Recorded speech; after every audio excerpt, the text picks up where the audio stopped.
James Wiseman, Anthony Edwards, LaMelo Ball. 3 of the top prospects of this year's NBA draft. If you're an NBA GM, you have the number 1 overall pick. Who are you taking out of these 3? Let me know down in the comments who you would pick and why. 2 NBA GMs that might have to answer this question are Bob Myers, the GM of the Golden State Warriors, and Scott Perry, the GM of the New York Knicks. Now you would think that they would just go ahead and select whichever player they think would fit best for their team, even though the Knicks have had an atrocious record of draft picks and have traded their only good draft pick of recent years, and obviously I'm talking about Kristaps Porzingis. But let's put that aside and stick to one of those top 3 prospects. Like I said, you would think that they would go with the most suitable option basketball-wise, and the player that would fit their team the best and help their team get the most success. But then you have to remember that LaMelo Ball comes along with LaVar Ball. What's going on, guys? It's LQG, and today I'm back with another video. So in today's video, I want to talk about some recent news that came out where LaVar Ball said he doesn't want LaMelo to play with Steph Curry and the Golden State Warriors. Now before we get into this video, if you guys could smash the like button, I would really appreciate it, and also make sure you guys subscribe to catch all the new content. We are doing daily uploads, so you don't want to miss out. With that being said, let's roll the intro and get into the video.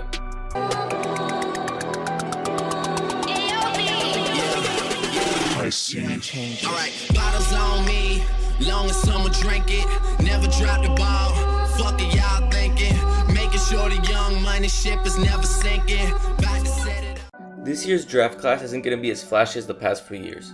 With that being said, according to scouts, there are some great players and a wide selection of reliable ones in the mix. The past 2 draft classes have been filled with superstars, with Zion Williamson and Ja Morant leading their teams to their first playoff debut during their rookie seasons. You also have Luka Doncic and Trae Young, who were drafted a year earlier, already putting up crazy numbers and leading their teams in their second year. Now, after a while of not being in the news, LaVar Ball went on a podcast called Say Less with Kaz and said he doesn't want LaMelo to be a Warrior. Now, his reasoning was very simple. He said if LaMelo plays for the Warriors, he'll have to follow the footsteps of Curry and Thompson. His quote was, "That's the part I don't like about Golden State. They got Clay and the other guys, and now you want to put Melo in the mix to say you gotta follow these guys? Melo ain't no follower. He don't need to do what they do, let them do their thing." Now with Golden State basically tanking, although it was very much due to injury, they'll have a 14% chance at the number 1 pick, and they also have a huge chance in general of getting LaMelo Ball. So there are a few things we need to break down right here. Let's start off with LaVar Ball's reasoning, follow that with what LaVar Ball wants, and then try and play out the different scenarios.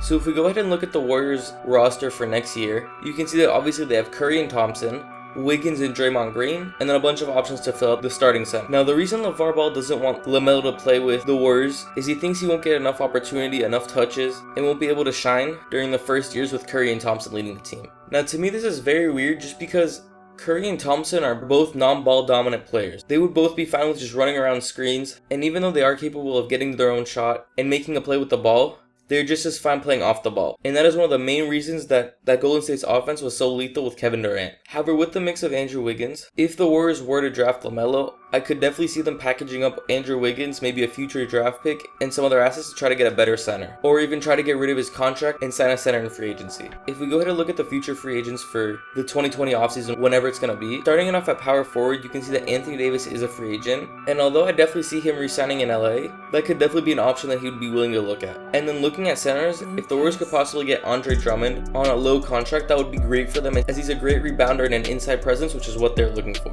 So with that being said, bar Andrew Wiggins, I do think LaMelo would be a great fit to play with Curry and Thompson. And the Warriors do play fast, which is how LaMelo likes to play. So his play style will fit perfect in the Warriors offense. Now another big reason that LaVar wants LaMelo to go to the Knicks is because the Knicks are a big market team. And he knows there'll be a lot of eyes around LaMelo. And that would be great for business, for brand deals, for his big baller brand as well. Now the reason this would be bad is LaVar is basically setting up LaMelo to be the next Trae Young. We don't know how LaMelo will fare in the NBA, but his play style is definitely best suited for the new brand of basketball. With that being said, let's take the best scenario where he does show out and he is a great player in the NBA. If he goes to the Knicks, he again will be nothing more than a Trae Young who's stuck on the Atlanta Hawks, putting up great numbers but not leading a team anywhere. So basically 2 of the main reasons why LaVar would want LaMelo to go to the Knicks and not to the Warriors are very solvable if LaMelo would go to the Warriors. His playstyle fits perfectly, and it will let the Warriors make a move to try to get a center or try and get another player for Andrew Wiggins. And with the Warriors' recent success, they are now ranked the 2nd most expensive team in the NBA at $4.3 billion,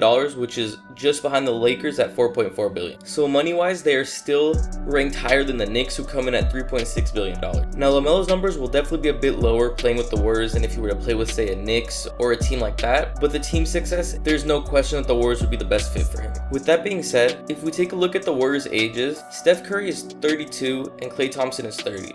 So they have, let's say, 3 to 4 years of playing at a high level if we're being generous. And by that time, LaMelo could definitely reach his prime and take over the team himself. Now it's funny because as I'm making this video, I feel like I'm sounding like a Golden State fan, and I want to make this clear that I'm definitely not a Warriors fan, and this is just my basketball opinion on where LaMelo would fit best. And to me, that is definitely the Golden State Warriors. So now we've covered that his playstyle definitely fits best with the Warriors, and even though the Knicks arguably are the bigger market team based in New York, I've already showed you that the Warriors are more valuable money-wise. With that being said, obviously if LaMelo plays with the Knicks, the brand deals, the commercials and all that, he will definitely be getting more than if you were playing with the Warriors, because you'd have to share that power with the other players.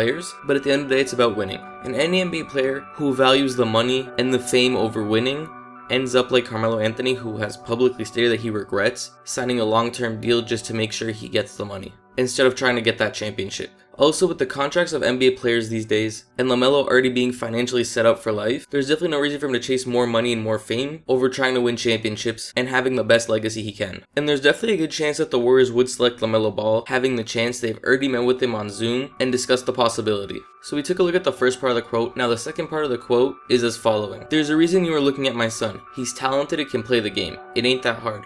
Guys open and you pass it to them. You open and you've been working on your shot, shoot the ball. It's fast paced, it's good.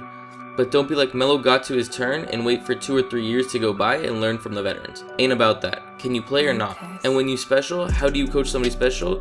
You just enjoy it, and they special because of the things they do. Enjoy it, let him do what he does."